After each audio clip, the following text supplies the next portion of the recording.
Hello नमस्कार दोस्तों। तो आज बात होगी जो हमारा रिसेंट का केस चल रहा है, केतन चेतन एंड सिया वाला केस। तो उसको लेकर देखो काफ़ी तो आहत भी हूँ मैं। लेकिन दूसरी बात मेरा ये कहना है सभी लोगों से कि देखो, अगर आपको किसी लड़के में दिक्कत लगती है, अगर आपको लड़का पसंद नहीं है या कोई अदर प्रॉब्लम है, तो आप उसकी ज़िंदगी क्यों बर्बाद कर रहे हैं? और उसकी तो छोड़िए, आपने तो उसकी पूरी फैमिली की ज़िंदगी बर्बाद कर दी। ठीक है, तो फैमिली फैमिली का क्या होगा? आपके एक छोटे से डिसीजन की वजह से, एक गलत डिसीजन की वजह से।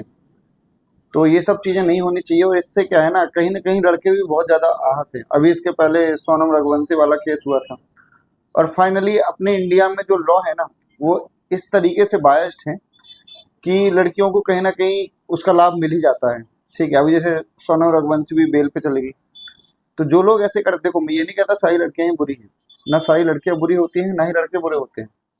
बट लेकिन ठीक है, अगर मान लो आपको कोई बंदा पसंद नहीं है तो आप उसको मना कर दो। कम से कम सोचो समझो, तो बुद्धि तो इतनी तो दी होगी भगवान ने कि उसके उसको देख के डिसीजन लो, उसको समझ के डिसीजन लो।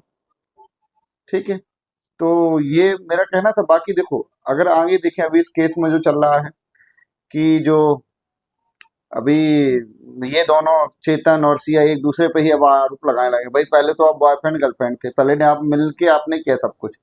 अब जब अपने देख रहे हैं दुनिया कितनी स्वार्थी, इतने स्वार्थी लोग हैं कि जब अपने पे आन पड़ी तो इनने क्या किया, जब खुद पे आने लगी तो इनने क्या किया कि अब एक दूसरे का ही साथ छोड़ दिया। ठीक है, अब एक दूसरे का ही विरोध करने लगे कि नहीं इसने किया, अब खुद को बचाने के लिए।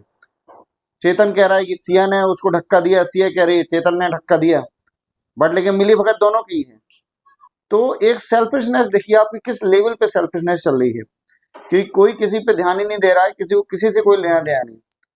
मतलब किया किसी ने, उसको भुगतेगा कोई और। ठीक है, तो इस तरीके की हरकतें देखिए अब क्या चल रहा है।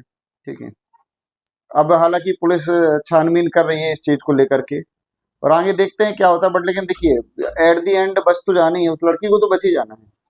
बट मेरे हिसाब से तो एक दो लोगों पे अगर ऐसे स्ट्रिक्ट ले लिए जाएंगे ना डिसीजन, तो फिर आगे से ये केसेस भी हो सकता है कम हो जाए, बंद होना। अगर उस सोनम रघुवंशी पे स्ट्रिक्ट डिसीजन ले लिया गया होता तो आज ये दूसरा केस होने से पहले सोचते लोग, है कि नहीं? बट लेकिन नहीं दिया गया, वो बेल पे चल गई, तो बस ऐसे ही लोगों को कैसे लग जाता है कि बच जाएंगे यार।